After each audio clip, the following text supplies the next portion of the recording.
सतगुरुदेव की जय। सर्वसंगत से प्रार्थना है, सत्संग प्रारंभ हो रहा है। कृपया सत्संग स्थल पर शांतिपूर्वक विराजमान होकर के श्रद्धा से सत्संग सुने। परमेश्वर की प्यारी आत्माओं से पुनर्निवेदन है, सत्संग प्रारंभ हो रहा है। कृपया सत्संग स्थल पर शांतिपूर्वक विराजमान होकर के श्रद्धा से सत्संग सुने। सत सही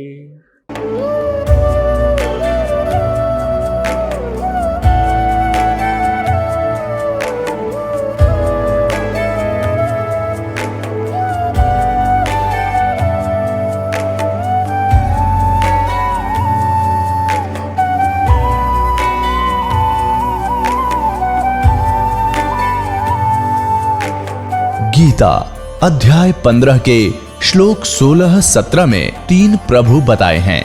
ये 3 प्रभु कौन हैं? किस प्रभु की शरण में जाने के पश्चात जन्म और मरण समाप्त हो सकता है? 3 प्रभुओं में सबसे उत्तम परमात्मा कौन है? कैसा है? उसका क्या नाम है? इन सभी गूढ़ रहस्यों को जानने के लिए अवश्य सुनिए जगत गुरु तत्वदर्शी संत रामपाल जी महाराज के अमृत वचन। कहते हैं जब जब धरती पर अत्याचार और बुराइयां बढ़ती हैं, तब तब परमात्मा किसी न किसी रूप में अवतरित होते हैं।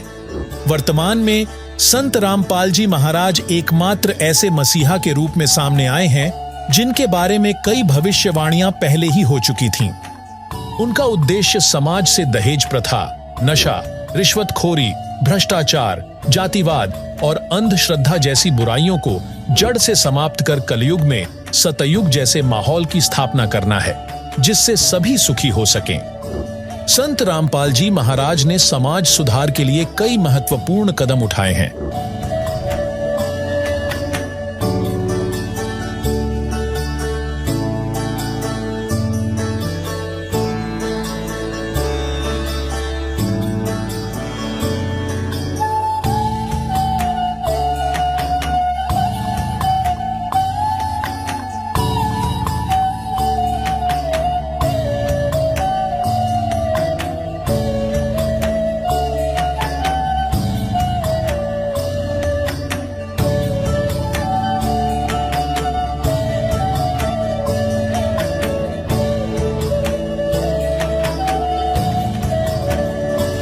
उनकी शास्त्र सम्मत भक्ति के माध्यम से करोड़ों लोग नशे की आदतें छोड़ रहे हैं।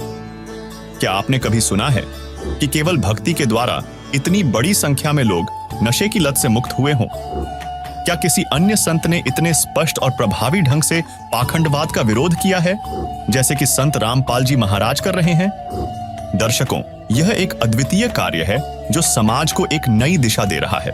संत रामपाल जी महाराज ने समाज सुधार के लिए कई महत्वपूर्ण कदम उठाए हैं। उन्होंने रक्तदान शिविर, निःशुल्क नेत्र शिविर, दहेज मुक्त विवाह, अंगदान शिविर और दंत चिकित्सा शिविर जैसे कार्यक्रमों का आयोजन कर हजारों लोगों की मदद की। 2023 में ओडिशा के बालासोर में हुए भीषण रेल दुर्घटना के दौरान उनके अनुयायियों ने सैकड़ों यूनिट रक्तदान कर घायलों की सहायता की, जो उनके समाज सेवा के प्रति अटूट समर्पण को दर्शाता है। कोरोना महामारी के समय जब अन्य धर्मगुरु पीछे हट गए थे और सरकार के पास लोगों के इलाज के लिए अस्पताल कम पड़ रहे थे, तब संत रामपाल जी महाराज ने सरकार से अपने आश्रमों को कोविड सेंटर में तब्दील करने का आग्रह किया। उन्होंने न केवल कोविड सेंटर में आने वाले सभी खर्चों का वहन करने का भी वादा किया, बल्कि इसके साथ साथ अनेकों प्रवासी मजदूरों के लिए भी आश्रमों के द्वार खोल दिए थे। इसके अलावा संत रामपाल जी महाराज अपने सत्संगों में इस बात पर जोर देते हैं कि न केवल जीवन में बल्कि मृत्यु के बाद भी देहदान के माध्यम से दूसरों की सेवा करनी चाहिए। उनके शिष्यों द्वारा वृक्षारोपण अभियान और प्राकृतिक आपदाओं के समय खाद्य व राहत सामग्री पहुंचाने का कार्य संत रामपाल जी की शिक्षाओं के प्रति उनकी गहरी आस्था और समर्पण को प्रदर्शित करता है। संत रामपाल जी महाराज के ये प्रयास समाज में एक नई जागरूकता फैलाते हैं और यह सिद्ध करते हैं कि वास्तव में एक मसीहा इस धरा पर अवतरित हो चुका है, जो सत्य, सेवा और मानवता की मिसाल पेश करते हुए सतयुग की स्थापना की दिशा में अग्रसर है। तो चलिए अब समाज सुधारक संत की समाज सेवा के विषय में इस स्पेशल एपिसोड में विस्तार से जानते हैं और जानते हैं कि आखिर भविष्य वक्ताओं ने अपनी भविष्यवाणियों में सच्चे मसीहा अर्थात जगत के तारणहार संत के बारे में क्या कहा है। सवाल नंबर 1, दहेज प्रथा, कन्या भ्रूण हत्या जैसी गंभीर समस्याएं परिवारों की खुशियों और भविष्य को तबाह कर रही हैं। क्या दहेज देने से लड़की का जीवन खुशहाल हो सकता है? समाज में इस दहेज प्रथा के खिलाफ जागरूकता और सुधार कैसे लाए जा सकते हैं ताकि इससे दहेज रूपी राक्षस का समूल नाश हो सके। दहेज एक ऐसी प्रथा है जिसमें विवाह के समय वधू के परिवार द्वारा वर के परिवार को संपत्ति या उपहार दिए जाते हैं। यह न केवल एक गलत परंपरा है बल्कि इसके दुष्परिणाम विशेष रूप से गरीब परिवारों पर अत्यधिक गंभीर होते हैं। जब दहेज की मांग बढ़ जाती है तो गरीब परिवारों को भारी कर्ज लेने के लिए मजबूर होना पड़ता है। यदि दहेज की अपेक्षाएं पूरी नहीं की जाती तो वधू पर अत्याचार किए जाते हैं, उसे प्रताड़ित किया जाता है और परिवार या समाज के दबाव में उसे अपनी जान तक गंवानी पड़ जाती है। यह निंदनीय स्थिति न केवल महिलाओं के अधिकारों का उल्लंघन करती है बल्कि समाज में नकारात्मक प्रभाव भी छोड़ती है। हमें इस प्रथा के खिलाफ आवाज उठानी चाहिए और एक ऐसा समाज निर्माण करना चाहिए जहां हर महिला को सम्मान और सुरक्षा मिले। इसी कारण कुछ स्थानों में ये मामले भी देखने को मिलते हैं कि दहेज के डर से लड़की को बोझ समझकर मां की कोख में ही मार दिया जाता है। इस कुकृत्य को कन्या भ्रूण हत्या कहते हैं। लेकिन दर्शकों, जरा सोचकर देखिए, विवाह में इतना खर्चा करना, दहेज देना, क्या इससे लड़की की जिंदगी में आजीवन खुशी बनी रह सकती है? जिसका जवाब है नहीं। इसीलिए दहेज रूपी राक्षसी कुप्रथा को खत्म करने के लिए लोगों को आध्यात्मिकता की ओर ध्यान देना बेहद जरूरी है। इसी से संबंधित अब सुनिए संत रामपाल जी महाराज के मंगल प्रवचन। हम जो मांगेंगे और आवश्यक होगा वो दाता अवश्य देगा। और हम मांगेंगे बकवाद, क्योंकि भक्ति के मार्ग में चल रहा व्यक्ति को एक पत्थर ठा के सिर पर फिर धरन लगे, उन्हें कहेंगे मूर्ख। समझदार तो ये कहेंगे क्यों सिर मारे, पत्थर में चल आगे न चलेंगे। तो कहने का भाव ये है कि जो आप अनावश्यक वस्तु मांगोगे, जो आपके ऊपर पत्थर के रूप में होगा और भक्ति में बाधा करेगा इस सफर में, तो दाता वो दे को ना चाहते, क्योंकि आपको आवश्यकता नहीं है उसकी और हम उसकी आवश्यकता मान रहे क्योंकि हम बालक है। तो इस प्रकार पहले दास चाहता है, बुद्धिमान समाज है, बहुत सावधानी से सोचना पड़ेगा आपने। जो किस लिए हम माया इकट्ठी करते हैं, कोठी और कार बनाने के लिए और बेटा और बेटी के ब्याह में बकवाद करने के लिए, व्यर्थ का खर्चा करने के लिए, और ये वे मतलब के त्योहार चोर बनाकर बम पटाखे बजाकर फंड करने के लिए। तो ये भक्ता के काम नहीं है। ना जाने काल की कर डारे, किस विध ढल जा पासावे, और जिनाते सरते मौत खुड़क दी उनानु केड़ा हंसावे। हमने नोट ऐसे डर के रहना पड़ेगा या ना जाने के बिजली गिर जा। जैसे विवाह करते हैं बच्चों का, उसमें 6 महीने पहले तो जनता वाले घर वालों ने बेटी बहनी हो और लड़के वाले की कभी बराबर खर्च वाले हैं, तो सारा पंगा पा रहे हर तरह का। तो उसके लिए फिर कितना डीजे लाएंगे, हाँ, फिर बड़ी बड़ी बारात, और ये सारा काम बिगाड़ा नहीं फिल्मों ने। फिल्मों में देखा आपने कोई सिंपल वे तो ब्याह होता, बकवाद करें सारी, बड़े बड़े राजे महाराजा की तरह आगे पाछे बैंड बाजते चलो, तुरु तुरु तुरु करते चले हैं, लंबे चौड़े लैंप ला के फंड कर रहे। ये ब्याह करो बकवाद, तुम जुलूस तो पहले काट दे बालका का। तो हमने इस विवाह को बहुत सिंपल वे से करना है, कोई विशेष व्यवस्था नहीं करनी। वैसे तो बुद्धिमान व्यक्ति कोशिश तो अभी कर रहे हैं कि भाई हम तो चुन्नी पे ले आए लड़की को, चुन्नी पे लावे, पर ठीक है, वो भी तो ब्याह है, वो कौन सा ब्याह को नहीं हुआ।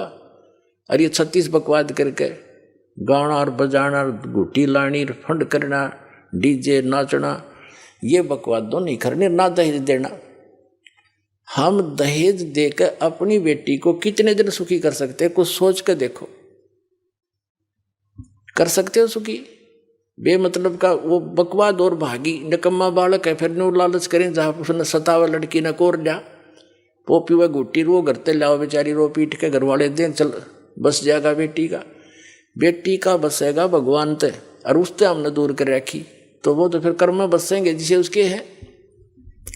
हम सबसे पहले वो धन देंगे अपनी बेटी को जो कभी खर्च नहीं होगा और हर समय उसका साथ रहेगा, सारी आपदाओं को टालेगा और 2 रोटी समय पर देगा। ऐसे हम अपने बेटे को इस मार्ग पर लगाएंगे, वो अपने पर निर्भर होगा, भगवान पर विश्वासी होगा और ज्ञान होगा कि आज मैं दहेज लूंगा कल इसका गधा बंद कर दूंगा, क्या फायदा लेने का। तुमने उस दरगाह का मैल नहीं देखा और धर्मराज के तिल तिल का लेखा। हमने अपनी परंपराएं बिगाड़ ली। मनुष्य जीवन मिला था केवल भक्ति करने के लिए और मनुष्य जीवन का मूल काम हम भूल गए। हम यहाँ की परंपराओं को बनाकर इसमें अपनी शान शौकत समझने लग गए। किसी के पास धन हो गया और उसने लड़की का विवाह करने लगा तो उसने लड़की के विवाह में कि उसके पास पैसा है, चाहे कहीं से भी प्राप्त है, पूर्व संस्कार से है या 2 नंबर से किया है, तो उसने लड़की के विवाह में सारे फंड कर दिए, डीजे बजाना, फलाना करना, इतने व्यक्ति बुलाने हैं, ऐसा धन देना है, इतना दान दे दिया, कुछ कार दे दी है। अब उसने तो दे दी, उसने तो बकवाद कर दी क्योंकि पैसा है। अब गरीब आदमी की लड़की का जब विवाह होता है तो आत्मा तो उसकी भी रोती है। तो पिता भी समझता है कि आज पड़ोस में एक लड़की का विवाह हुआ है, उसको ऐसा वैसा दिया गया है, इतने उसको कपड़े दिए हैं, इतने गहने दिए, तो वो गरीब व्यक्ति अपनी बेटी के मुंह की तरफ देखता है, कहीं इसके मन में ठेस ना पहुंचे बेटी को। तो जितना उसका सामर्थ्य होता है उससे ज्यादा कर्जा वर्जा करके अपनी बेटी को कोशिश करता है वो आइटम पूरे करने की, लेकिन फिर भी उतना नहीं कर पाएगा और नुकसान और कर्जवान भी हो जाएगा। तो ये जो बकवाद हमने शुरू कर रखी है ये खत्म करनी पड़ेंगी। अब विवाह तो परमात्मा ने कर रखा है, बच्चा और बच्ची का जो संस्कार उसका पहले ही बना रखे। बाद में तो हम बेमतलब का ड्रामा और अपनी बकवाद दिखाते, लोग दिखावा करते। हमने बच्चों का विवाह कति सिंपल वे से करना चाहिए। अब जैसे हम बकवाद करी, एक ने बड़े धूमधाम से लड़के का विवाह था, डीजे बजवाया, सारे सांग करवाए हैं, खूब ठाठ से बड़े गाने बनवा कर तैयार कर दिए और विवाह के लिए जा रहे थे। और वो लड़के दुल्हे वाली गाड़ी जिसमें 7-8 3-4 घर के रिश्तेदार दामाद उसके बैठे हुए थे, यानी उस लड़के के जीजा वगैरह बहनोई, और वही कार टकरा गई एक ट्राले से। वो दुल्हा भी मर गया और वो बहनों के बटे हुए मर गए 1-2 साथ में ही। वह कुंबा गानी होगी। पहले दिन तो नाचे कूदे थे, ठाठ बांध रहे थे, और अगले दिन टक्कर मार कर हो रहा सारा परिवार, चाट ले डीजे ने और बजा ले बाजे। दहेज प्रथा को समाप्त करने के लिए अनोखे प्रयास की जरूरत है और यह प्रयास संत रामपाल जी कर रहे हैं। संत रामपाल जी महाराज ने अपने अनुयायियों को दहेज मुक्त विवाह की दिशा में हमेशा प्रेरित किया है, जिसके परिणाम स्वरूप उनके सानिध्य में लाखों सादगीपूर्ण विवाह संपन्न हो चुके हैं, जिसमें किसी प्रकार का कोई दहेज का लेन देन नहीं किया जाता, बल्कि यह विवाह मात्र 17 मिनट में गुरुवाणी द्वारा पूर्ण परमात्मा सहित विश्व के सभी देवी देवताओं को साक्षी मानकर किया जाता है, जिससे उनके जीवन में दुख नहीं आते।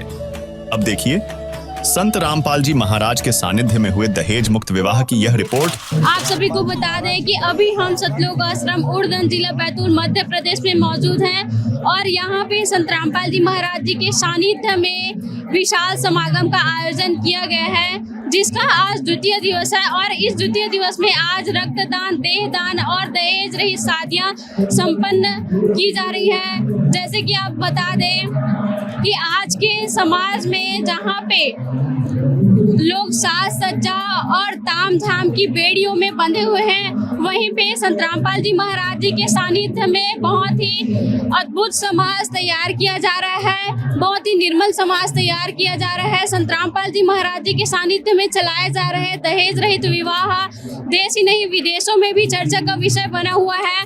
और संत रामपाल जी महाराज जी के जो अनुयायी है वे मात्र 17 मिनट में अपने गुरु वाणी के साथ में इस विवाह को संपन्न करते हैं और एक दूसरे का सुख दुख में साथ देने का वचन निभाते हैं और अपने गुरुजी के बताए मार्ग पर चलते हैं, बुराइयों को त्याग कर एक बहुत ही स्वच्छ समाज, निर्मल समाज तैयार करें। संत रामपाल जी महाराज जी के अनुयायी आप यहाँ पे देख सकते हैं, जिन जोड़ों का यहाँ पे विवाह हुआ है वे यहाँ पर बैठे हुए हैं, उनके हाथों में जीने की राह पुस्तकें हैं। और यहाँ पे आपको बता दें कि संत रामपाल जी महाराज जी के सानिध्य में 52 जोड़ों का दहेज रहित विवाह हुआ है, जो कि अपने आप में अद्भुत है। ऐसा विवाह तो सपने में भी हम सोच नहीं सकते, लेकिन आज हमें इस धरती पर हकीकत में होते नजर आ रही है, जो कि अपने आप में काबिले तारीफ है। जितनी तारीफ की जाए उतनी ही कम है। और आज के जो युवा जहाँ आडंबरों में, आतिशबाजियों में डूबे हुए, उनको इनसे शिक्षा लेनी चाहिए कि किस प्रकार से हम निर्मल समाज तैयार कर सकते हैं। कहते हैं शिक्षा हर समस्या का समाधान लाती है, लेकिन ये पढ़े लिखे लोग इतना दहेज क्यों मांगते हैं? और यहाँ पे संत रामपाल जी महाराज जी के अनुयायी बिना किसी खर्चे के मात्र 17 मिनट में सादगीपूर्ण तरीके से विवाह संपन्न किए हैं। दर्शकों, इन जोड़ों से हम जुड़ने से पहले आपको दिखा दें कि यहाँ पे जो जनता आई हुई है, ये तमाम लोग इस शादी के साक्षी बने हैं, जो यहाँ पे शादी में मौजूद थे। जिन जोड़ों का यहाँ पे विवाह हुआ, उनके फैमिली वाले भी आए हुए हैं। उनसे भी हम जानेंगे कि उनको यह प्रेरणा कैसे मिली। बनी रहिए इस न्यूज के साथ। दर्शकों, अभी हम जो नवविवाहित जोड़े हैं उनसे जुड़ चुके हैं और इनसे हम जानेंगे कि इनको यह प्रेरणा कहाँ से मिली और ये अपने आप में समाज को क्या संदेश देना चाहते हैं। दर्शकों, अभी हमारे साथ में छत्तीसगढ़ के जो जोड़े यहाँ पे रमैनी के लिए बैठे हुए हैं, उनसे हम जुड़ चुके हैं। आइए जानते हैं इनको यह प्रेरणा किनसे मिली। नमस्कार मैम, क्या नाम है आपका? अंजलि दासी। मैम, छत्तीसगढ़ के कौन से जिले से आए हुए हैं आप? राजनांदगांव, खैरागढ़। मैम, आज यहाँ पे आपने दहेज रहित शादी की, जहाँ आज के युग में सारे युवाएं तामझाम से आतिशबाजियों के साथ विवाह करना पसंद करते हैं। आपको यह प्रेरणा कहाँ से मिली? ये प्रेरणा हमें संत रामपाल जी महाराज जी से नाम दीक्षा लेने के बाद से मिली है।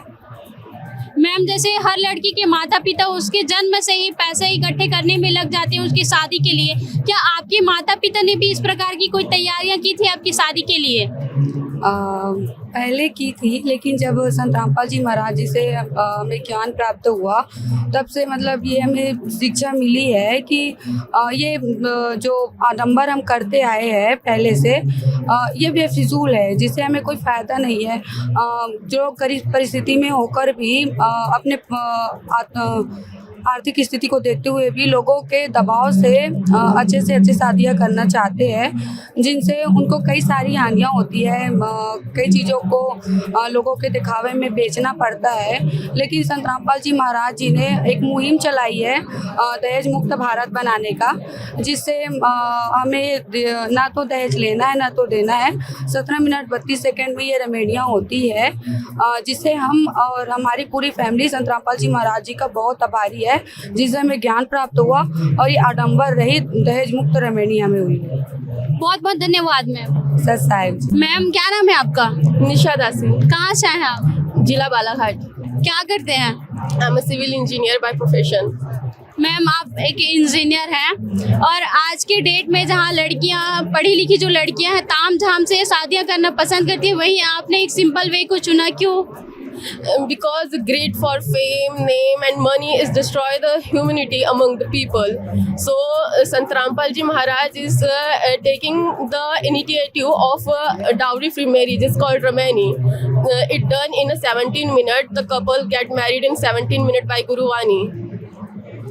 Ma'am, can you explain what is the meaning of Ramani? Ramani is the anti-dowry movement.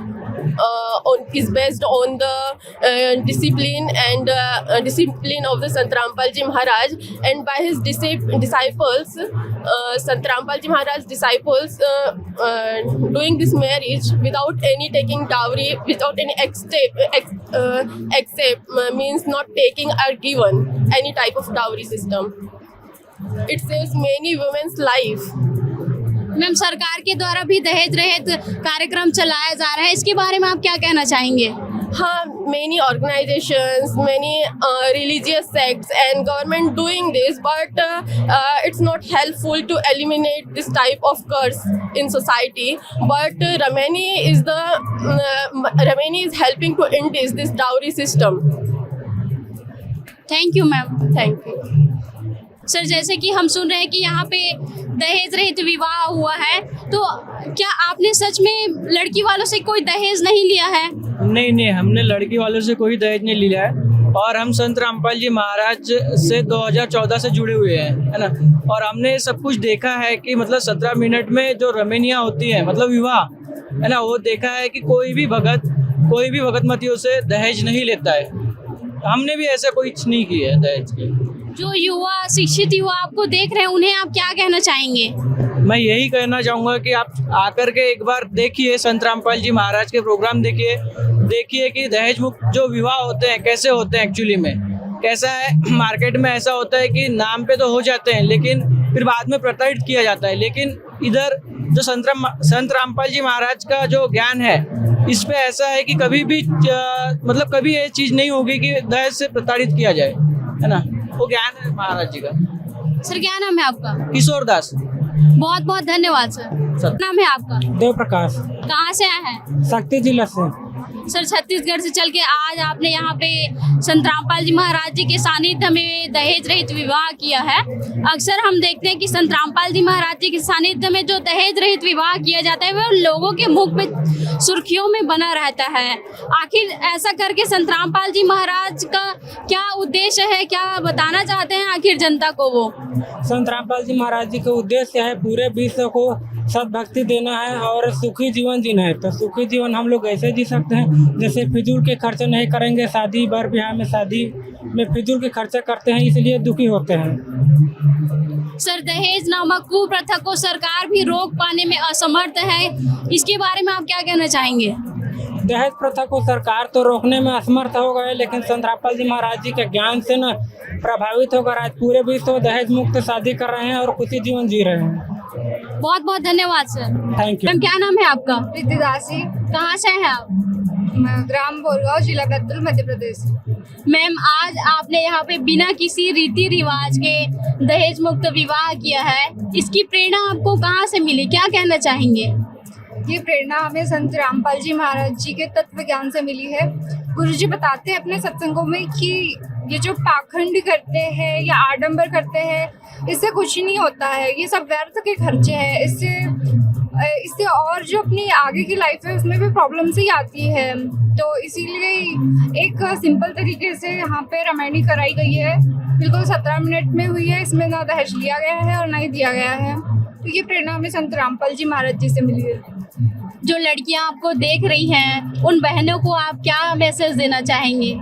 मैं सभी से कहना चाहूँगी कि ऐसे आडंबर करने से कुछ ही नहीं होना है। सिंपल सा ये जो सत्संग आता है गुरुजी का, ये सुने, इसको समझे और अपना जीवन कल्याण करे और एकदम सिंपल तरीके से रहे।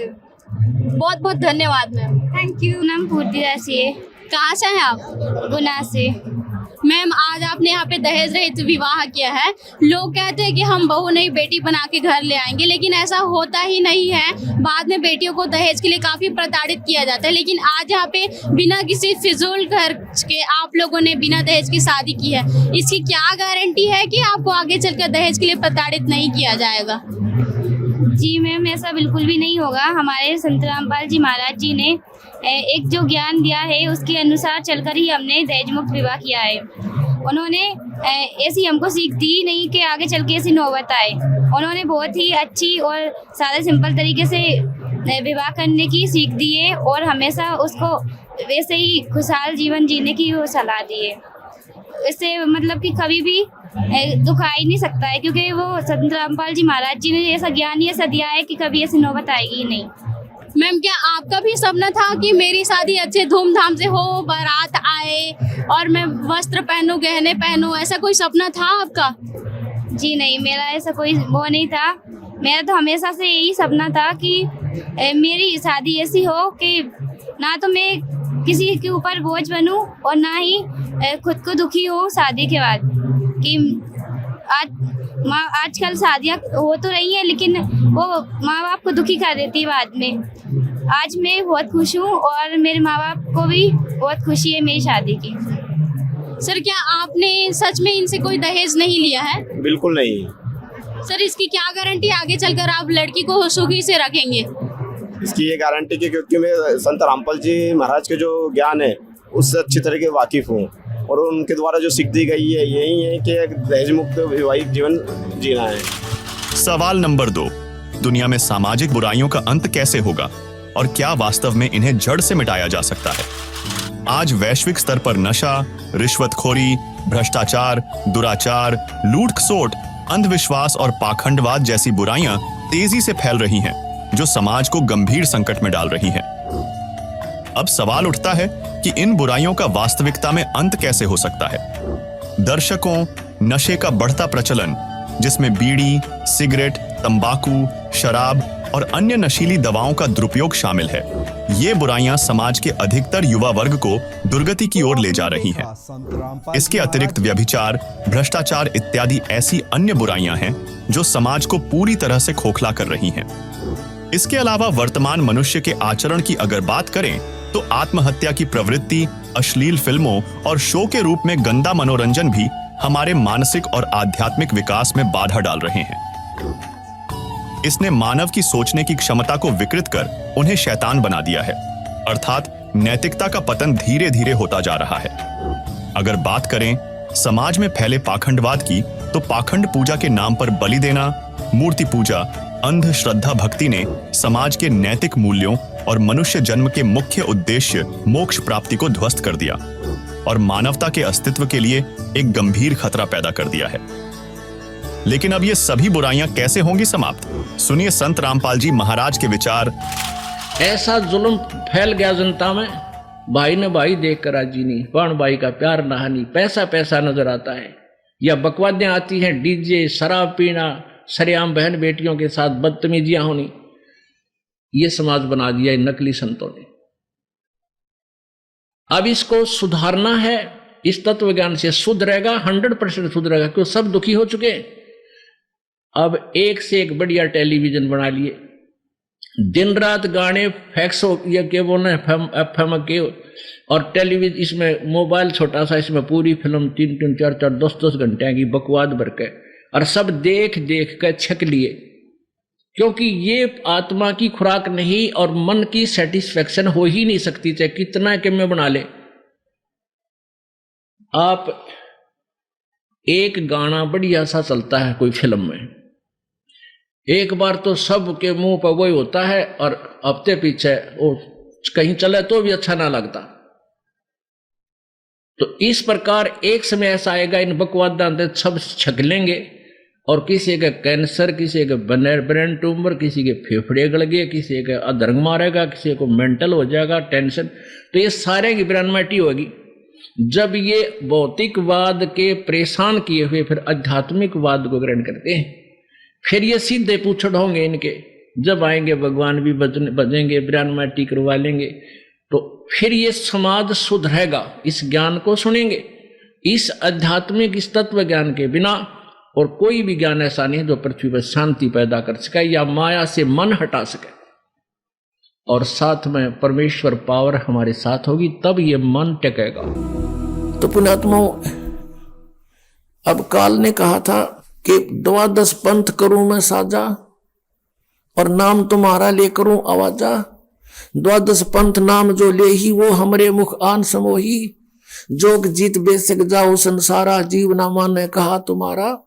देवल धाम और देव पुजाऊं, या विद जीवों को भरमाऊं, और अनंत और अनेक पंथ चलाऊं। इन 12 से न्यारे भी चलाऊंगा, जैसे ये धन धन सतगुरु राधा स्वामी, जय गुरुदेव, ये सारे और काल के ही पंथ है। सतलोक की महिमा गा, 3 कख का पता नहीं, मंत्र 5 नाम काल के, और सबद स्वरूपी राम सतपुरुष अकाल मूर्ति को मंत्र नहीं जाप करके तो भगवान की महिमा है। धर्मदास ने पूछा था, हे परमेश्वर फिर कैसे कल्याण होगा? तो परमेश्वर ने कहा था, बेटा कलयुग में मैं आऊंगा, ये जो 12 पंथ काल चलाओगा, इनमें से 12वां पंथ गरीबदास पंथ होगा।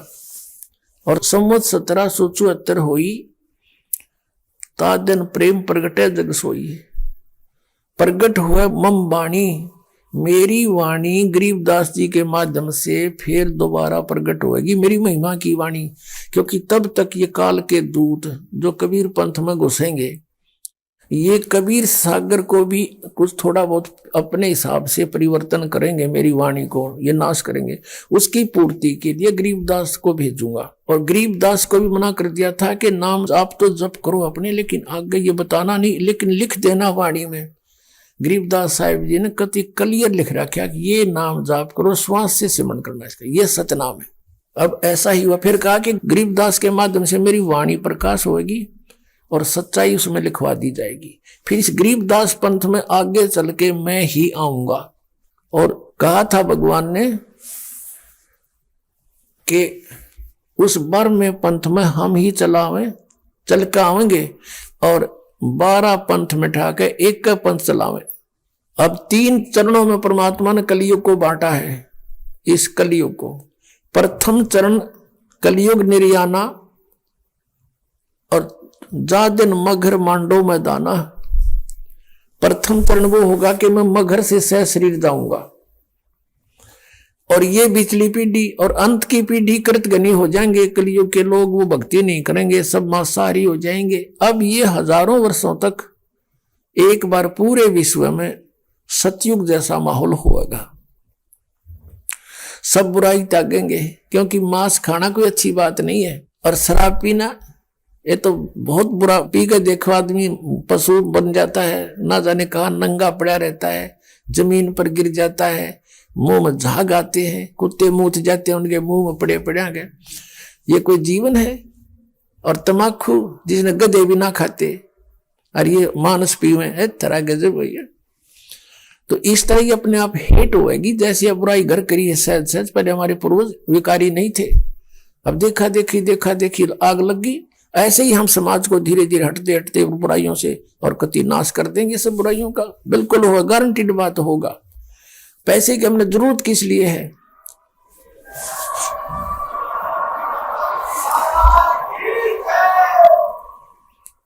अब पैसे की हमने आवश्यकता किस लिए? जो हमने अपनी रीतियों को घना फैला दिया। विवाह करते हैं उसमें बकवाद कराने, बच्चों का सहयोग जोड़ना है। 2 आदमी इकट्ठे हो तो 4, और भाई हमारी पुत्री आपके पुत्र से विवाह, बात खत्म हुई। परमात्मा ने संयोग जोड़ ही रखा है। वो खाओ 2 रोटी, चलो अपने अपने घर ने कुछ नहीं देना कि परमात्मा पर विश्वास रखो, जो बेटी के भाग में उसको अवश्य मिलेगा। माँ बाप मर जाते, उनके बेटी देखा हुआ आज सबसे सुख से रह रही है। तो पुण्यात्मा, इस तरह हमने भगवान पर आसरा फेर करना पड़ेगा। हम अपने तरीके से आप धनी बनना चाहते हैं और अपने बच्चों को धनी बनाना चाहते हैं। हम दूसरे से धन लेकर धनी बनना चाहते हैं, 7 जन्म नहीं बन सकते। ये सत्कर मान लेना।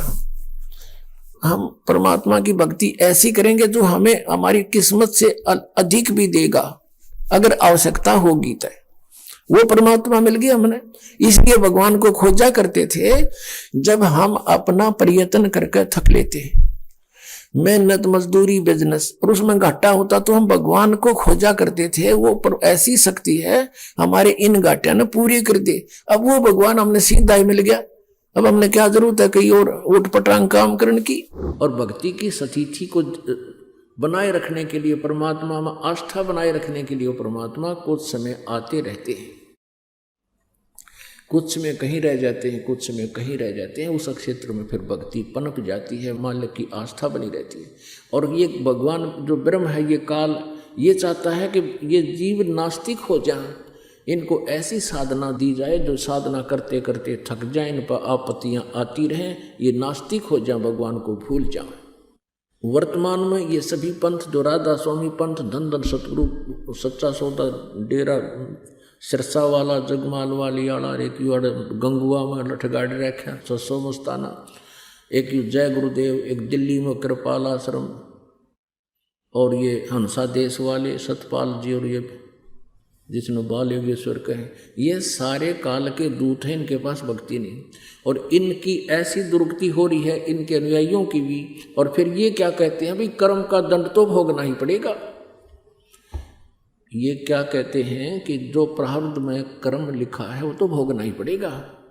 इससे भगवान का कोई लेना देना नहीं। आप भक्ति करते रहो, आपका आगे सुख हो जाएगा अगले जीवन में। अब पुण्यात्माओं, दुख होता है पाप तय और सुख होता है पुण्य से। आप जी के ऊपर जो आपदा आई है, आपत्ति आई है, वो आपके पाप कर्म से आई है।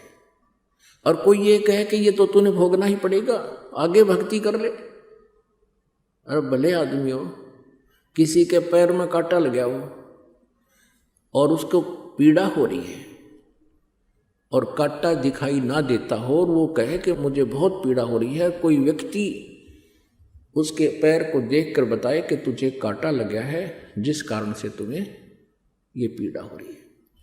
अब उसका इलाज तो ये है कि वो कांटा निकल जाए, तो कांटा निकले तो पीड़ा बंद होगी। और कोई यूँ कहे कि कांटा तो लगा ही रहेगा, ये नहीं निकलेगा, जूता पहन ले, आगे कांटा नहीं लगेगा। कांटा लगे पैर में जूता पहना नहीं जा सकता। कांटा निकले, पीड़ा बंद हो, फिर जूता पहना जा। और फिर वो जूता कभी नहीं निकालेगा इस डर से कि कहीं फिर बिजली ना गिर जाए, ए भगवान कदे फिर कांटा ना लग जाए। तो पुण्यात्माओं, आज जिसके ऊपर आपत्ति आई है वो पाप कर्म रूपी कांटा लगा हुआ आपके, और ये कांटा निकाला जाएगा पहले आपका, और फिर आपको मर्यादा बताई जाएंगी कि ये मर्यादा नहीं तोड़ना, बीड़ी शराब मांस तम्बाकू रिश्वतखोरी चोरी जारी नहीं करना और उपासना नहीं करना, ये मर्यादा है। और ये राम नाम का जाप साधना करना, ये फिर जूता दिया जाएगा आपको। और वो दुखी आत्मा जिसको ये सुख होगा, फिर ये राम नाम के जूते ने कभी नहीं निकालेगा इस डर से ये भगवान कहीं फिर वो कष्ट आपत्ति ना आ जाए। तो इस प्रकार तब ये भक्ति सफल होगी। अब जिन पुण्यात्माओं को ऐसा ऐसा सुख हुआ, मेरे पास इतनी चिट्ठी हो जाती है प्रत्येक सत्संग में, और फिर जब फुर्सत मिलती है पढ़ता हूँ, मेरी आंखों में आंसू आ जाती हैं। ऐसे ऐसे दुख थे इन प्राणियों पर, आज परमात्मा ने ऐसे सुखी कर दिए वो कुछ ही दिनों में। हे परमात्मा, हे दयालु, आपके बच्चे आपको ढूंढ रहे थे, लेकिन आपने आप ही आकर हमें ये बताया कि मैं कौन हूँ और कहाँ हूँ। हम अभी तक भटक रहे थे। अब फिर उन पुण्यात्माओं को जो कष्ट में थे आज सुख मिल गया। अब उनको जो मर्यादा बता दी गई वो मर्यादा नहीं तोड़ते।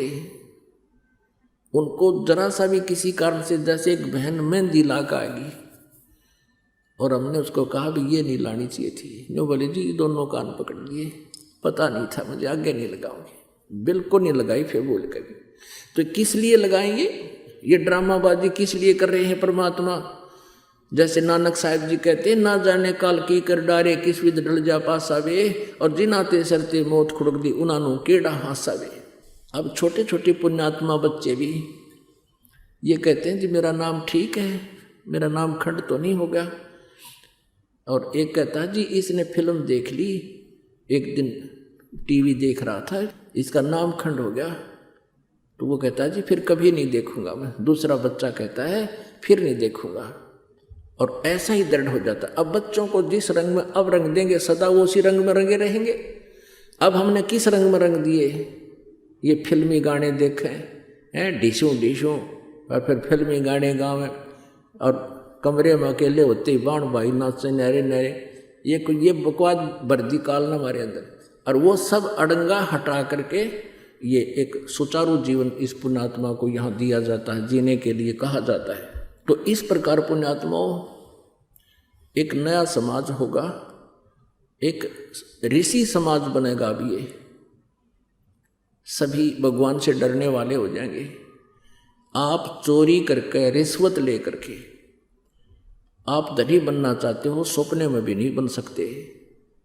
ये सत्कर्मांड और वो पाप रह जाएंगे अलग।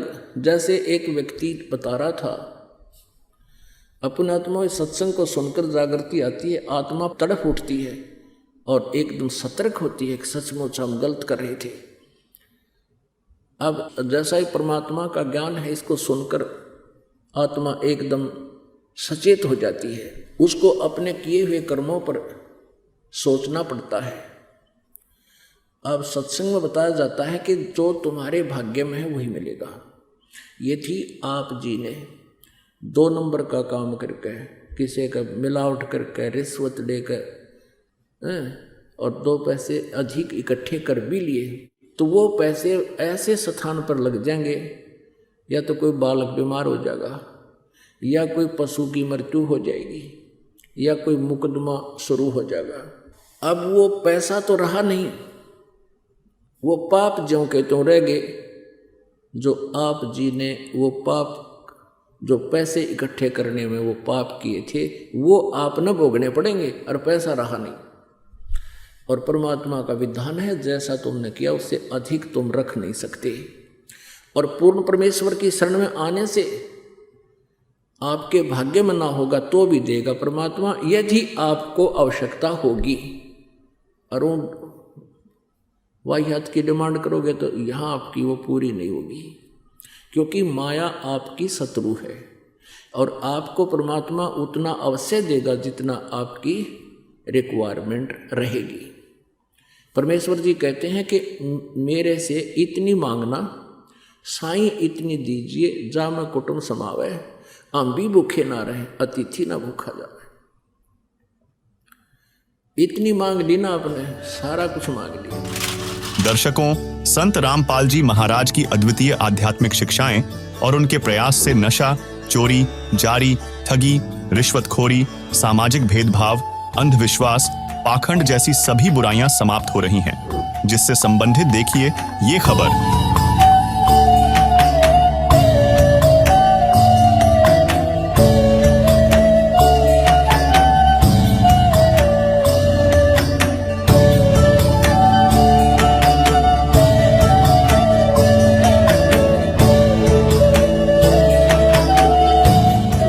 हमने जाना कि कैसे संत रामपाल जी महाराज जी ने समाज सुधार के कार्यों में अपना अमूल्य योगदान ही नहीं दिया, अपितु करोड़ों लोगों की जिंदगी को दहेज, नशा जैसी बुराइयों से नष्ट होने से बचाया है।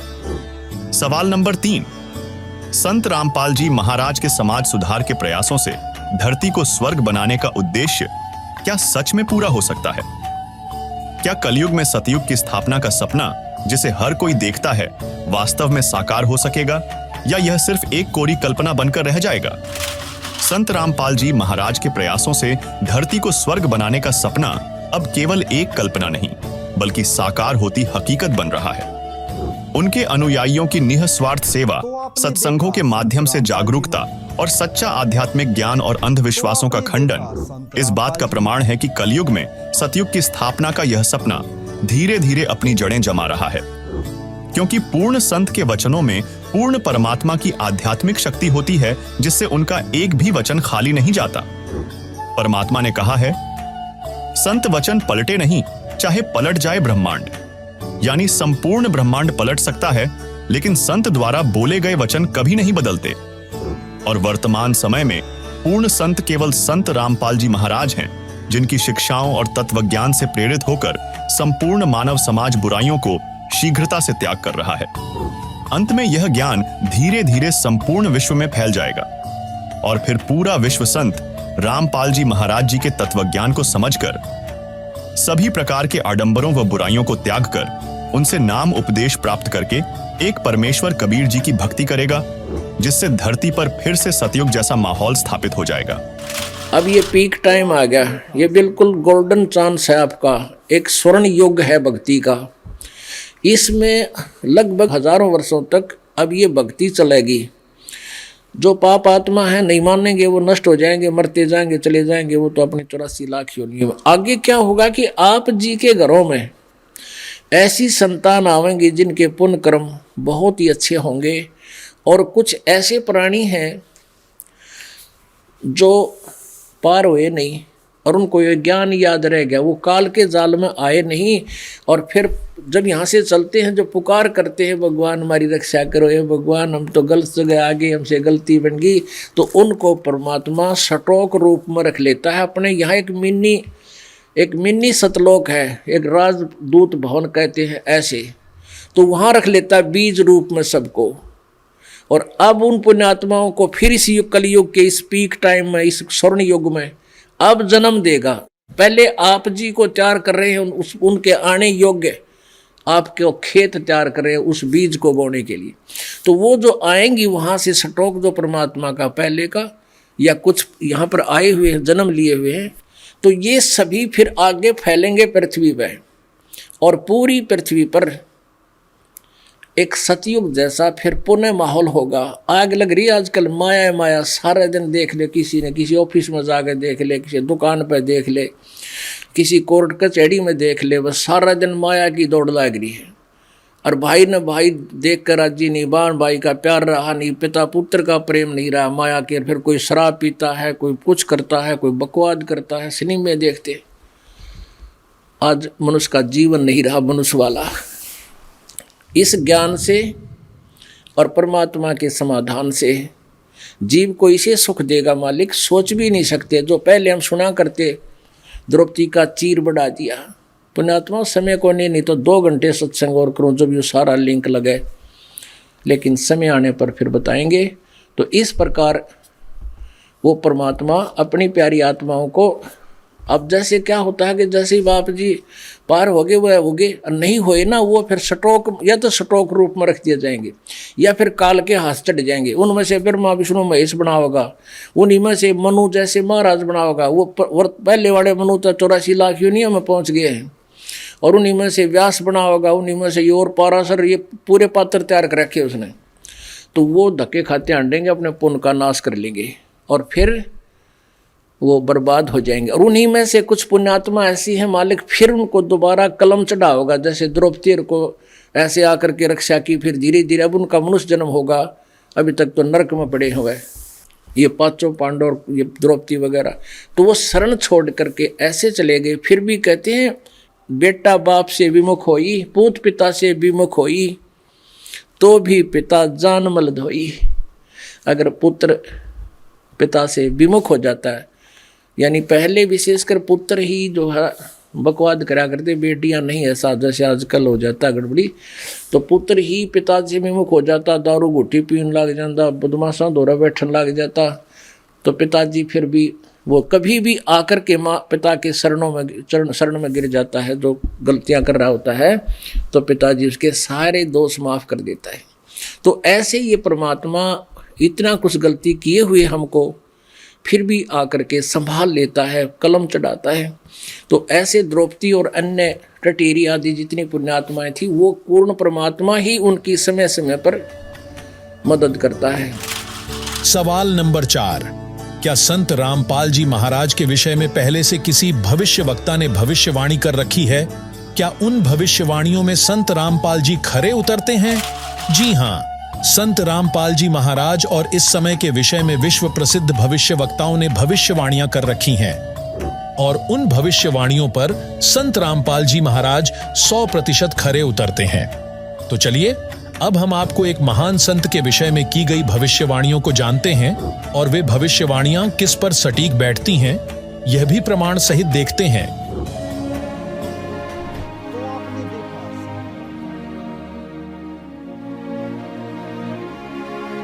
दोस्तों नमस्कार, मैं राजेश भटनागर आज आपके सामने एक ऐसे रहस्य का खुलासा करने जा रहा हूं जिसे सुन तथा देखकर आप दंग रह जाएंगे। एक महान भविष्यवाणी की गुत्थी सुलझाने जा रहा हूं, जिसके बारे में दुनिया के बड़े बड़े भविष्यवक्ताओं ने अपनी अपनी भविष्यवाणी में लिखा और कहा है।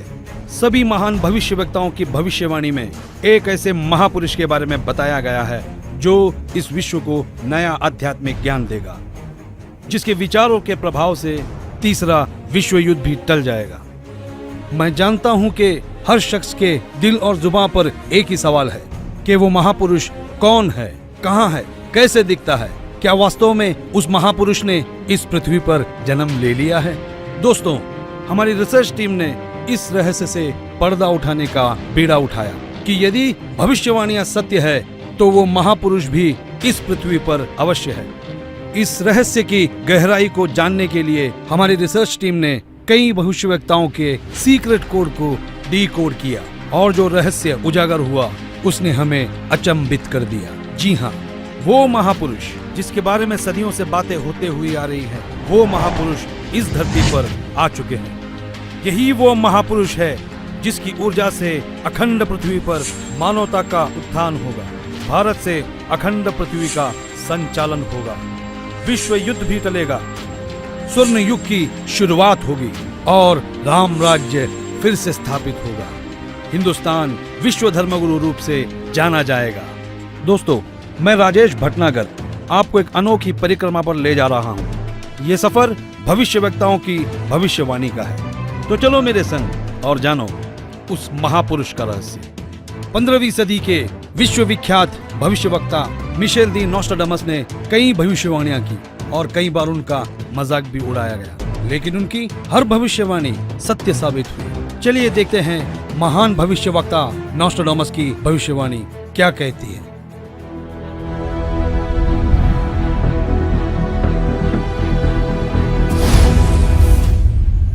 विश्व के सबसे महान भविष्यवक्ता मिशेल दी नोस्ट्राडामस, जो अपनी सटीक भविष्यवाणियों के लिए जाने जाते हैं, उन्होंने सन 1555 में अपने ग्रंथ के शतक 10 श्लोक 96 में उस महापुरुष के बारे में बताया कि वो महापुरुष एक ऐसे देश में जन्म लेगा जो 3 तरफ से समुद्र से घिरा हुआ होगा तथा उस देश का नाम एक सागर, हिंद महासागर के नाम से होगा, हिंदुस्तान।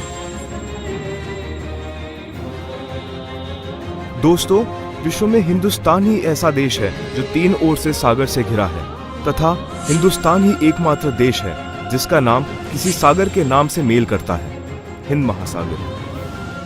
फिर शतक 20 श्लोक 25 में कहा कि वो महापुरुष हिंदुस्तान में पैदा होगा। वो महापुरुष एक ऐसे प्रांत में जन्म लेगा जिसमें 5 नदियां बहती हों। ये उल्लेख उन्होंने शतक 1 श्लोक 50 में किया है। हिंदुस्तान का पंजाब ही एकमात्र ऐसा प्रांत है जिसमें 5 नदियां बहती हैं। इन्हीं के नाम से पंज और आब पंजाब नाम रखा गया है। नदियों के नाम सतलुज, व्यास, रावी, झेलम, चेनाब।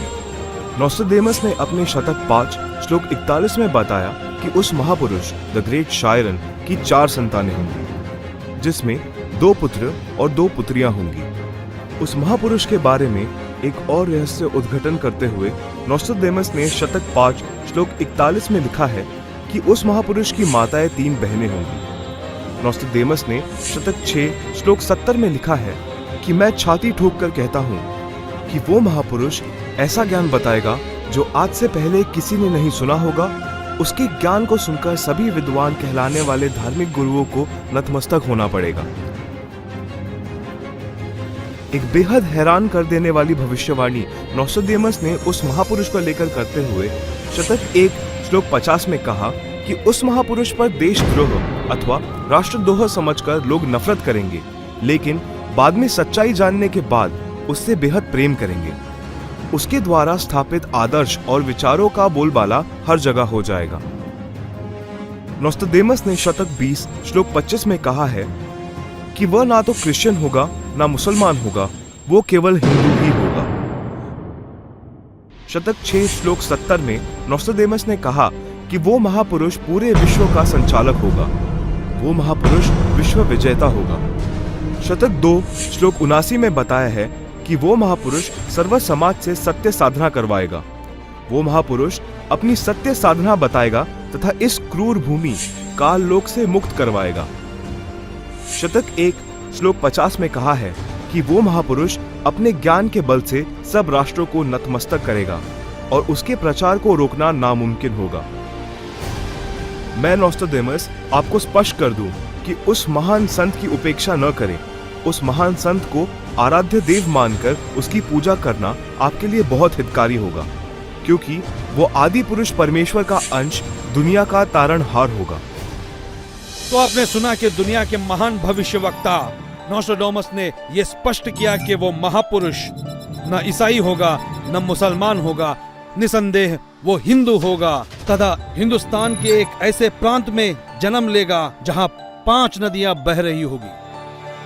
वो महापुरुष अपने आध्यात्मिक ज्ञान के द्वारा पूरे विश्व को संचालित करेगा, जिनकी माताएं 3 बहनें होगी, जिनके 2 पुत्र होंगे और 2 पुत्रियां होगी।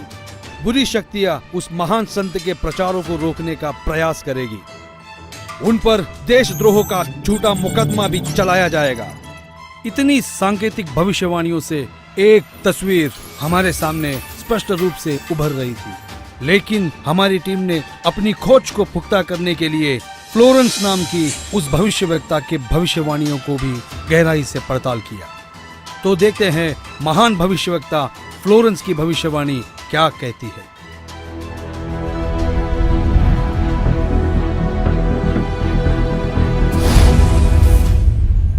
न्यू जर्सी अमेरिका की प्रसिद्ध भविष्यवक्ता फ्लोरेंस की बेहद रोचक और सटीक भविष्यवाणी करके दुनिया को चौंकाने वाली इस महिला भविष्यवक्ता ने उस महापुरुष के स्वरूप को अपनी लेखनी में इस कदर उतारा है कि सुनकर दांतों तले उंगलियां दबाने पर मजबूर हो जाएंगे। भविष्यवक्ता फ्लोरेंस ने अपनी लिखी पुस्तक golden light of new era में 1960 में लिखा है कि जब मैं ध्यान लगाती हूँ तो अक्सर एक संत को देखती हूँ। उसके सर पर सफेद बाल हैं, न दाढ़ी है न मूछें हैं। वह गौरव वर्ण का है। उनके लालट पर आकाश से एक नक्षत्र के प्रकाश की किरणें निरंतर बरसती रहती हैं। मैं देखती हूँ वह संत अपनी कल्याणकारी विचारधारा तथा अपने सच्चरित्र प्रबल अनुयायियों की शक्ति से संपूर्ण विश्व में नए ज्ञान का प्रकाश फैला रहा है। उनमें इतनी शक्ति है कि वह प्राकृतिक परिवर्तन भी कर सकते हैं। मैं उस पवित्र स्थान पर एक प्रचंड तपस्वी को देख रही हूँ, जिसका तेज बड़ी तेजी से फैल रहा है। मनुष्य में सोए देवत्व को जगाने तथा धरती को स्वर्ग जैसा बनाने के लिए वह संत दिन रात प्रयत्न कर रहे हैं। मैं भविष्य के विषय में एक बहुत महत्वपूर्ण बात बता रही हूँ। 20वीं शताब्दी के अंत में भारतवर्ष में एक प्रकाश निकलेगा।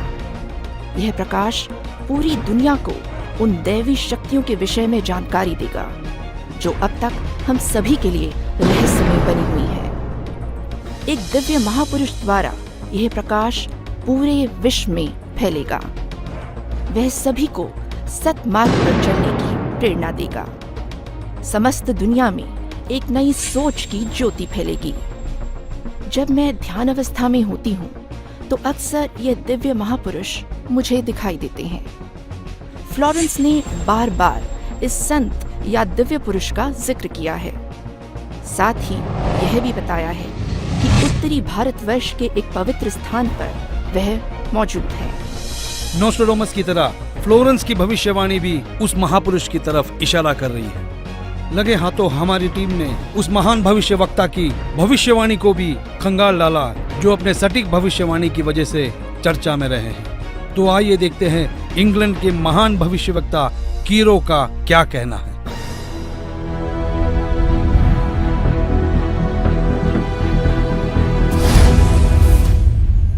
कीरो ने सन 1925 में लिखी पुस्तक में भविष्यवाणी की है 20वीं सदी अर्थात सन 2000 ईस्वी के उत्तरार्ध में जन्मा संत सन 1950 के पश्चात यानी सन 1951 में उत्पन्न संत ही विश्व में नई सभ्यता लाएगा जो संपूर्ण विश्व में फैल जाएगी। भारत का वह एक व्यक्ति सारे संसार में ज्ञान क्रांति ला देगा। दोस्तों देखते हैं क्या कहते हैं दुनिया के महान भविष्यवक्ता वेजिलेटिन।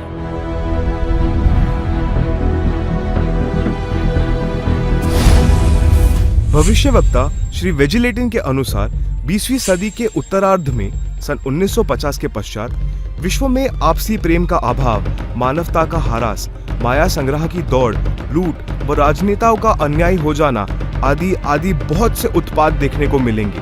परंतु भारत में उत्पन्न हुई शांति भ्रातृत्व भाव पर आधारित नई सभ्यता संसार में देश, प्रांत और जाति की सीमाएं तोड़कर विश्व भर में अमन और चैन उत्पन्न करेगी। भविष्यवाणी कोई मनगढ़ंत कहानी नहीं होती, यह एक वरदान होता है और दुनिया में सिर्फ कुछ ही ऐसे लोग हैं जिन्हें यह वरदान प्राप्त हुआ है। आइए देखते हैं दुनिया के महान महिला भविष्यवक्ता जीन डिक्सन की भविष्यवाणी क्या कहती है।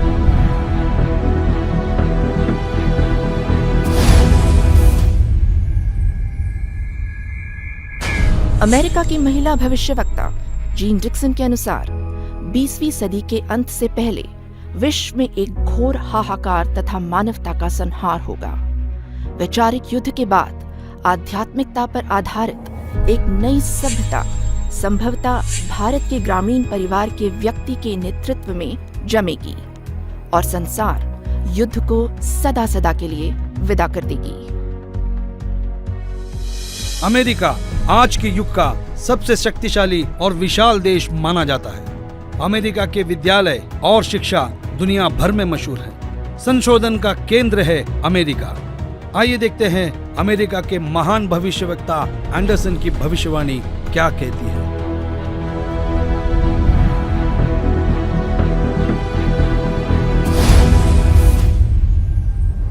21वीं सदी में भारत के देहात का एक धार्मिक व्यक्ति, एक मानव, एक भाषा और झंडे की रूपरेखा का संविधान बनाकर संसार को सदाचार, उदारता, मानवीय सेवा व प्यार का सबक देगा। हम दुनिया भर के भविष्यवक्ताओं की भविष्यवाणियों पर रिसर्च कर चुके हैं। दुनिया के हर देश के भविष्यवक्ताओं को खंगाल चुके हैं। हमारी रिसर्च टीम ने हंगरी की महान भविष्यवक्ता बोरिस्का की भविष्यवाणी को डीकोड किया। जानना चाहते हैं कैसे? आइए देखते हैं।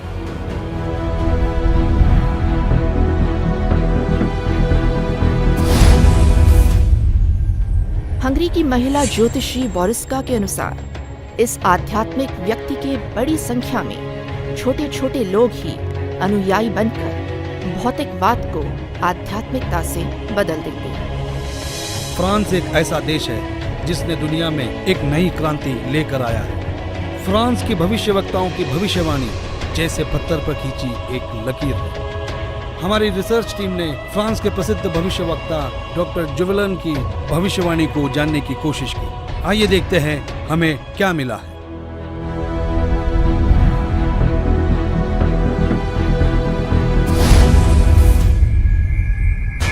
डॉक्टर जुवेलन के अनुसार भारत से उठी ज्ञान की धार्मिक क्रांति नास्तिकता का नाश करके आंधी तूफान की तरह संपूर्ण विश्व को ढक लेगी। उस भारतीय महान आध्यात्मिक व्यक्ति के अनुयायी देखते देखते एक संस्था के रूप में आत्मशक्ति से संपूर्ण विश्व पर प्रभाव जमा लेंगे। इजराइल एक खुले विचारों वाला देश है। इस देश की संस्कृति हर दशक को दर्शाती है। इजराइल के प्रोफेसर हरार ने भी उस महापुरुष के बारे में भविष्यवाणी की है। आओ देखो इजराइल जैसे बलशाली देश के भविष्यवक्ता क्या कहते हैं।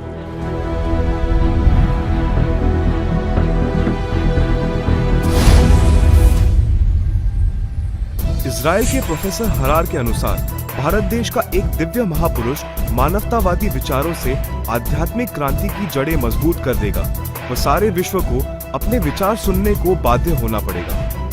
भारत के अधिकतर राज्यों में राष्ट्रपति शासन होगा, पर बाद में नेतृत्व धर्मनिष्ठ वीर लोगों पर होगा जो एक धार्मिक संगठन के आश्रित होंगे। दुनिया का ऐसा कोई कोना नहीं जिसके भविष्यवक्ता की भविष्यवाणी हमने छोड़ी है। आइए देखते हैं नॉर्वे के भविष्यवक्ता ने अपनी भविष्यवाणी में सीधे और साफ लफ्जों में कैसे भारत का उल्लेख किया है।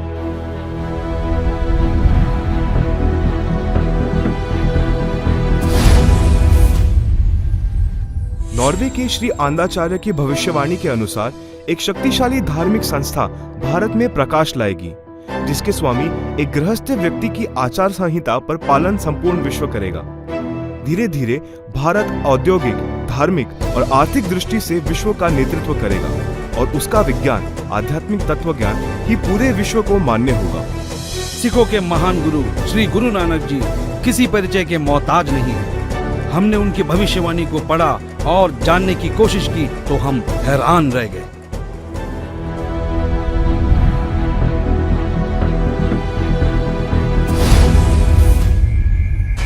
जन्मसाखी भाई बालेवाली, जिसके प्रकाशक हैं भाई चत्तर सिंह जीवन सिंह, अमृतसर। पेज नंबर 307 पर भक्त प्रहलाद की भविष्यवाणी लिखी है कि नानक जी के सचखंड जाने के सैकड़ों वर्ष पश्चात पंजाब की धरती पर जाटवर में वह संत जन्म लेगा जो कबीर जी तथा नानक जी जैसा महान होगा। उसका प्रचार क्षेत्र बरवाला शहर होगा। हिंदुस्तान के प्रसिद्ध संत तुलसीदास उर्फ जय गुरुदेव जी को कौन नहीं जानता। 7 सितंबर 1971 में उन्होंने एक हैरान करने वाली भविष्यवाणी की। तो आइए जानते हैं क्या थी वो भविष्यवाणी।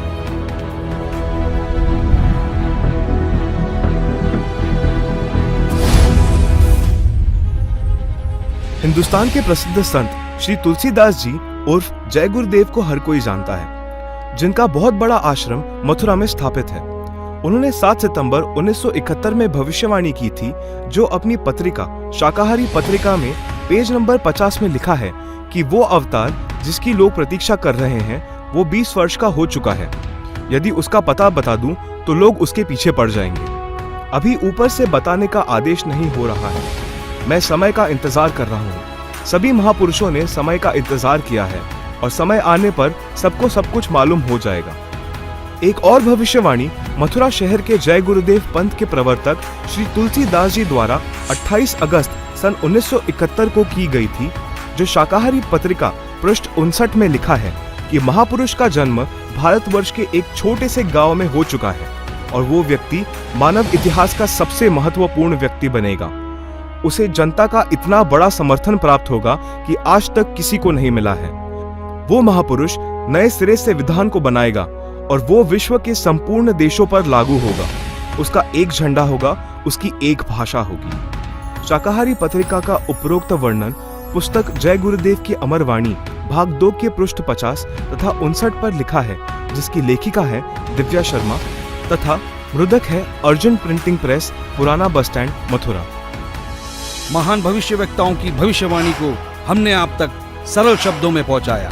दोस्तों, हमारी रिसर्च टीम ने हर भविष्यवक्ता की भविष्यवाणी पर रिसर्च की और कई महीनों की मेहनत के बाद जब नतीजे पे पहुंचे तो हम निशब्द रह गए। सदियों से की जाने वाली भविष्यवाणी का जब रहस्य खुला तो साक्षात उस दिव्य महापुरुष के दर्शन हो गए। हमारी खोज की सांचे में हमने कई महापुरुषों को ढाला, लेकिन कहीं भूगोल चुक गया तो कहीं पारिवारिक जीवन। फिर हमने और गहराई में खोज की, तब जाकर हमारी कसौटी पर सिर्फ एक ही महापुरुष खरा उतरा और जिनका नाम जानकर आप भक्तिभाव से झूम जाएंगे।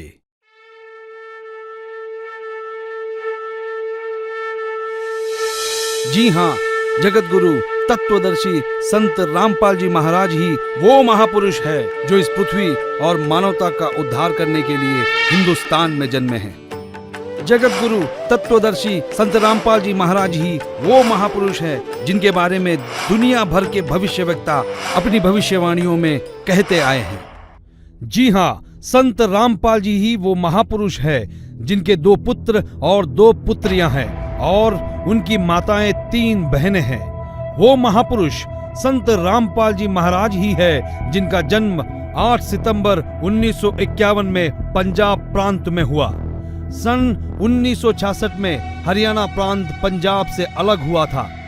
जी हाँ, वो महापुरुष संत रामपाल जी है जिन्होंने दुनिया के सारे संतों को आध्यात्मिक ज्ञान चर्चा में निरुत्तर किया है। उनके आध्यात्मिक ज्ञान का लोहा सारी दुनिया मानती है।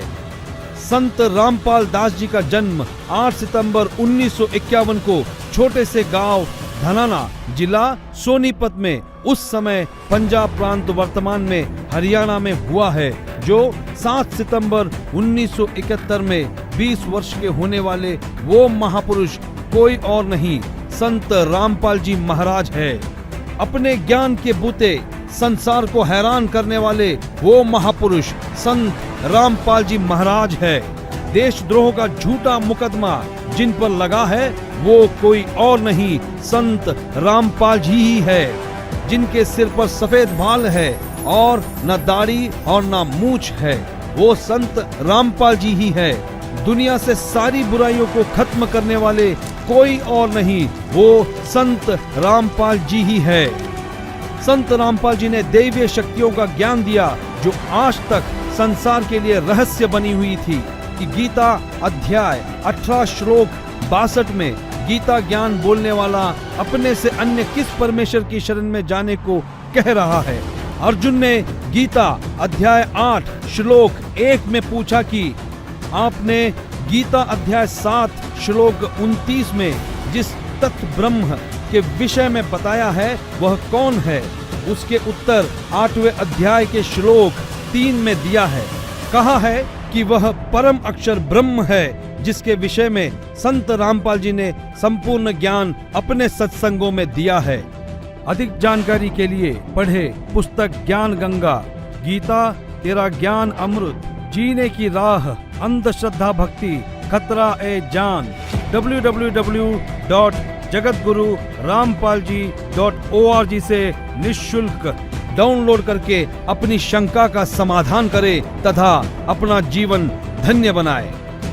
भाई बाले वाली जन्म साखी श्री गुरु नानक देव जी में कहा है कि वह महापुरुष पंजाब प्रांत की धरती पर श्री नानक जी के सचखंड जाने के सैकड़ों वर्ष पश्चात जाट जाति में जन्म लेगा। वह श्री नानक जी तथा कबीर जी जैसा महान ज्ञानवान होगा। यह 100% संत रामपाल जी पर खरी उतरती है। हरियाणा के छोटे से गांव में जाट जाति में जन्म लेने वाले कोई और नहीं, वो संत रामपाल जी महाराज ही है। किसी को यह भ्रम हो कि 10 सिख गुरुओं में से किसी की ओर यह संकेत है, उसके लिए स्पष्ट किया जाता है कि 10 सिख गुरु साहेबानों में कोई भी जाट जाति में नहीं जन्मा था। इसलिए यह भी संत रामपाल जी का पक्ष दृढ़ करती है। संत रामपाल जी पवित्र हिंदू धर्म में जन्मे हिंदू है। यही सनातन धर्म का पुनः उद्धार करेंगे जो नोस्ट्राडामस ने कहा है। वह छोटा सा गांव धनाना, जिला सोनीपत है, जिसमें इनका जन्म हुआ। जो देहाती गृहस्थी व्यक्ति दुनिया को शिष्टाचार, आपसी भाईचारे का पाठ पढ़ाकर बिखरे बटे मानव समाज को एक करेगा, नई सभ्यता की नींव रखेगा। सर्वप्रथम अपने हिंदू बंधुओं को ज्ञान समझाएगा। वे ऐसे हड़बड़ाकर उठेंगे जैसे कोई गहरी नींद से जागता है।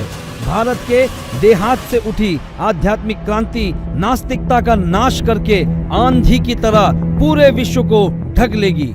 यह ज्ञान इन पुस्तकों में है। ये सारी निशानियां सदियों पहले महान भविष्यवक्ताओं ने बताई थी, जो निसंदेह संत रामपाल जी महाराज की तरफ ही इशारा करती थी। जी हाँ, वो महापुरुष संत रामपाल जी महाराज ही है जिनके बारे में सारी भविष्यवाणियां की गई। संत रामपाल जी महाराज ही वो महापुरुष है जिनकी ऊर्जा से अखंड पृथ्वी पर फिर एक बार स्वर्ण युग आएगा। विश्व युद्ध भी टलेगा, मानव उद्धार भी होगा और राम राज्य फिर से स्थापित होगा। हिंदुस्तान विश्व धर्म गुरु के रूप में प्रसिद्ध होगा। ये हम नहीं, दुनिया के महान भविष्यवक्ताओं की भविष्यवाणी में कहा गया है, जो आज हमने आप तक पहुंचाया। तो बोलो जगत गुरु तत्वदर्शी संत रामपाल जी महाराज की जय।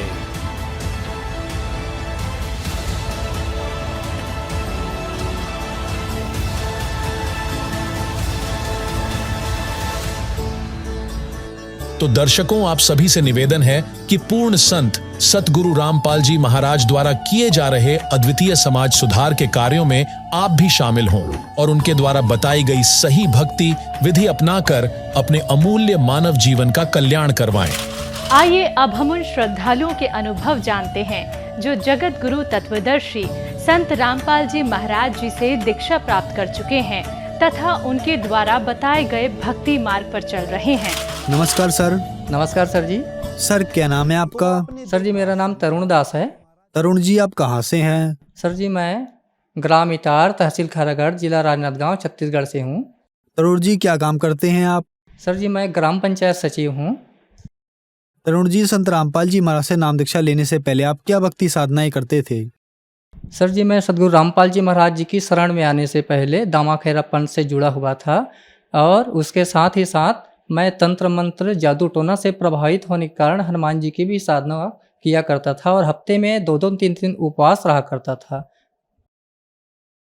सर जैसा कि आपने बताया कि आप दामाखेड़ा पंथ से जुड़े हुए थे, दामाखेड़ा पंथ वाले भी कबीर साहब जी को मानते हैं और संत रामपाल जी महाराज भी कबीर साहब जी को मानते हैं। फिर आप दामाखेड़ा पंथ को छोड़कर संत रामपाल जी महाराज के पंथ में क्यों आए, क्या कारण रहा? दामाखेड़ा पंथ में सर जी कबीर साहब जी को सिर्फ सदगुरु मानते हैं। जो संत रामपाल जी महाराज जी है वो चारों धर्मों में परमात्मा कबीर साहब जी को बताते हैं उसमें कि कबीर साहब ही सबका सृजनहार है, सबका पालनहार है। इसलिए हमने संत रामपाल जी महाराज जी के शरण ग्रहण की। सर संत रामपाल जी महाराज से जुड़ने के बाद आपको क्या लाभ मिले? सर जी संत रामपाल जी महाराज जी के शरण में जुड़ने के बाद हमें सबसे पहले तो ये लाभ हुआ सर जी कि हमें वेदों के अनुसार से सच्ची भक्ति मिली, जिसके कारण हमें तंत्र मंत्र से छुटकारा मिला। हमारा परिवार अभी वर्तमान में सुखी है और भूत प्रेत की समस्या में इतनी परेशान था कि मेरे माँ, मेरे पिताजी और स्वयं मैं एक ही घर में काम करने वाला हूँ। और गांव देहात में यह है भगत जी की जलन की प्रवृत्ति होती है, इस कारण से मेरे परिवार पर जादू टोना का असर बहुत था। मैं महीने 2 महीने 3 महीने में तांत्रिकों के पास जाता था, कुछ दिन वो ठीक रहते थे, इसके बाद फिर जस का तस वैसी ही जो व्याधि थी हमें घेरे ही रहता था। इस कारण मैं मानसिक परेशानी से बहुत परेशान रहता था। ये समस्या जो है मैं 8 से 10 साल इसको झेला हूँ मैं। इसके बाद में भगत जी मैं सदगुरु रामपाल जी महाराज जी के जो चैनल है साधना चैनल में एक दिन कार्यक्रम देखते देखते परम संत सदगुरु रामपाल जी महाराज जी बता रहे हैं कि ये जो कबीर परमात्मा है सबका सृजनहार है, सबका पालनहार है। और परमात्मा सदगुरु रामपाल जी महाराज जो कहते हैं कि जब लेगी हंसा हमरे आना, काल लगे ना तेरा बाणा। यह सुनकर मैं सदगुरु रामपाल जी महाराज जी की शरण में गया ताकि मेरे जो परिवार की जो समस्या है ये सब दूर हो सके। और सदगुरु रामपाल जी महाराज बताते हैं कि यदि कबीर शरण में आने से, भक्ति मर्यादा पूर्वक भक्ति करने से हंस की 101 पीढ़ी मैं पार कर दूंगा। ये परमात्मा की वाणी है और हम आज परमात्मा की भक्ति करते हुए हमारे परिवार बहुत सुखी जीवन व्यतीत कर रहे हैं। दूसरा लाभ यह है भगत जी की 24 अप्रैल 2019 को मैं अपने ड्यूटी से आया। ड्यूटी के दौरान आने के बाद मुझे यूरिन में प्रॉब्लम रहता था, इस कारण मुझे भगत जी यूरिन की इन्फेक्शन जो है 7 बजे शाम को लगभग बढ़ी और इतनी बढ़ा कि मुझे कंपकपी बुखार आया। बुखार आने के बाद आधे घंटे तक बेहोश हो गया मैं। इसके बाद में अंतर्मन से बोलता था कि हे परमात्मा, मैं आपकी शरण में आने के बाद में सारी व्याधियों को छोड़ चुका हूँ।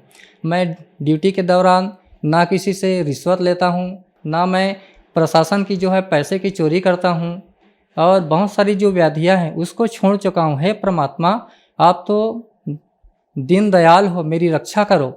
ऐसे करके मैं अंतर्मन से परमात्मा की गुहार लगाया तो परमात्मा जो है वो सफ़ेद प्रकाश पुंज में आकर मेरी रक्षा किया और मैं थोड़ा सा ठीक हुआ।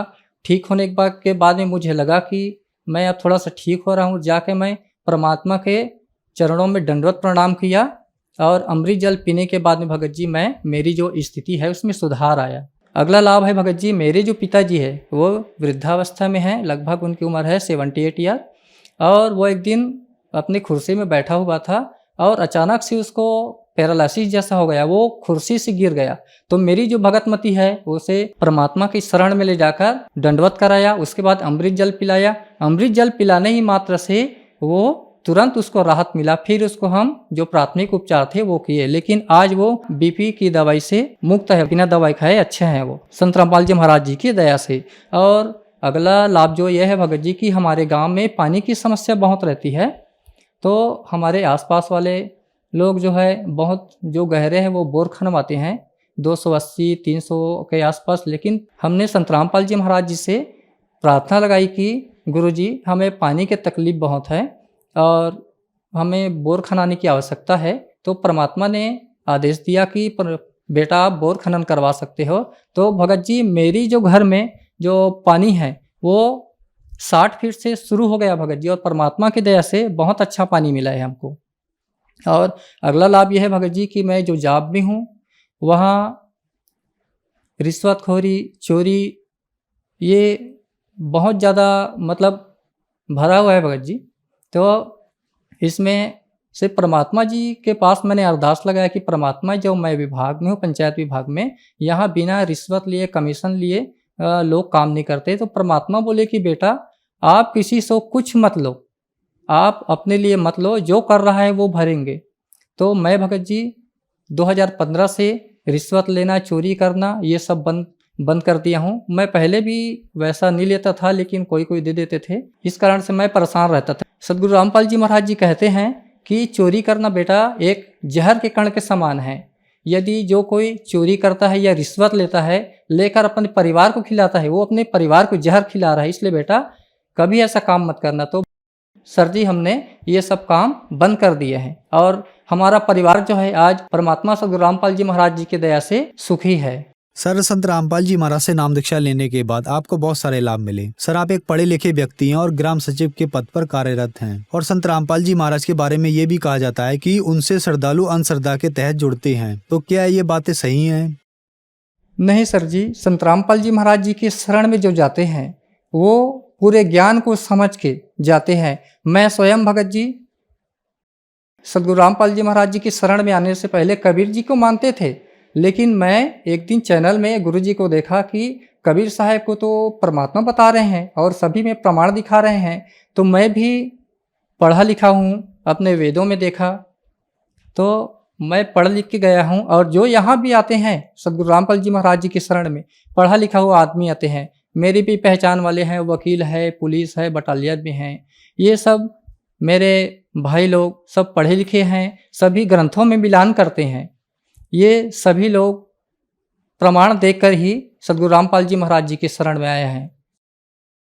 सर, बहुत सारे कबीर पंथी अभी भी दावा खेड़ा पंथ में जुड़े हुए हैं, उनके लिए आप क्या कहना चाहेंगे? सर, मैं जो दामा खेड़ा पंथ में जुड़ा हुआ है वो भी परमात्मा के अंश धर्मदास जी के वंशज है, लेकिन कबीर सागर में कहा गया है परमात्मा कबीर जी द्वारा कि छठे जो पीढ़ी आएगी उसमें बेटा काल घुस जाएगा।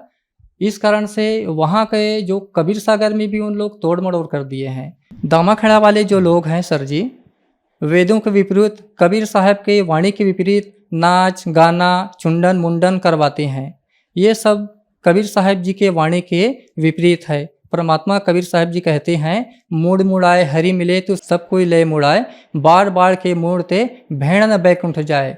और समाजों में भी यह प्रचलित है भगत जी कि सर जी की जो भी कोई आदमी ख़त्म हो जाता है तो मूड मुड़वाते हैं, और मूड नहीं मुड़वाए तो छुआ नहीं उतरते हैं। दामा खेड़ा पंथ में जो लोग जुड़े हुए हैं, मैं उन लोगों से ये कहना चाहता हूँ कि आप लोग शिक्षित हैं, पढ़े लिखे हुए हैं, आप लोग प्रमाणों को मिलाइए, मिलाने के बाद में आप तर्क कीजिए क्या सही है क्या गलत है। उसके बाद में आप लोग को पता चल जाएगा कि संत रामपाल जी महाराज जो ज्ञान बता रहे हैं यह कबीर साहब जी के वाणी के अनुरूप है, और इसी कारण उनके जो भक्तों को 100% लाभ प्राप्त हो रहा है। संत रामपाल जी महाराज से नाम दीक्षा कैसे ली जा सकती है? परम संत गुरु रामपाल जी महाराज जी से नाम दीक्षा इस प्रकार ले सकते हैं भगत जी कि विभिन्न चैनलों में कार्यक्रम आती है, उसके नीचे पट्टी फ्लैश होते रहते हैं, उसमें जो नंबर आते रहते हैं उसमें फ़ोन लगाकर अपने जिला राज्य का पता कर सकते हैं कि कहाँ नामदान केंद्र है, वहाँ जाके सदगुरु रामपाल जी महाराज जी से नाम दीक्षा ले सकते हैं। धन्यवाद सर। सत साहेब।